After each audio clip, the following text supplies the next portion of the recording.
How to plant strawberries indoors.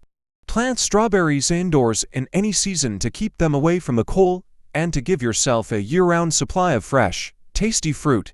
Here is the easy process to follow. Obtaining strawberry seeds. 1. Choose a fresh strawberry or 2. Make sure it is not too squishy and are ripe. 2. Push the toothpick hand gently underneath one of the seeds on the skin of the strawberry. Quickly flick your wrist to get the seed out. You need to use a flicking motion because strawberry seeds move fast, and if you try to push it out, you'll just dig a hole in your strawberry. 3. Keep flicking seeds off and putting them on your plate.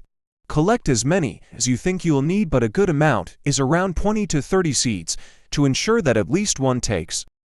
Planting the strawberry seeds. 1. Fill a cup, jar, or other container with soil suitable for growing strawberries. 2. Dip the toothpick in water. It should be damp, not dripping wet.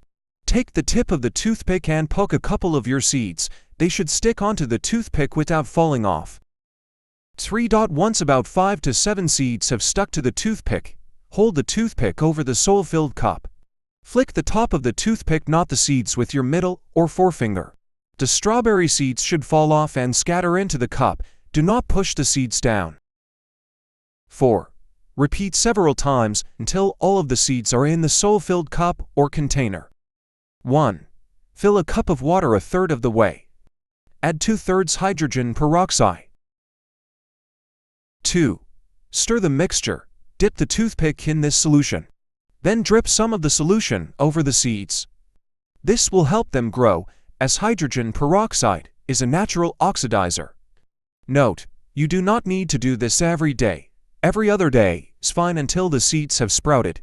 Then once a week is all you need. 3. Water the soil gently.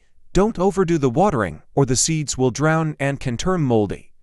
Keep the soil moist but not wet, watering about once or twice a week. 4. Place the jar in a warm place where there is enough sunlight for the seeds to sprout. 5. Wait until the seeds sprout. In a few days, the seeds should have sprouted. If enough plants take, you can transplant them after a few weeks into separate pots. 6. Keep tending to the strawberries. When the plants grow large enough, fruit will form and the plant should be sprouting some yummy strawberries for you to eat. Take your strawberries once they've fully turned red, as a bright color indicates ripeness.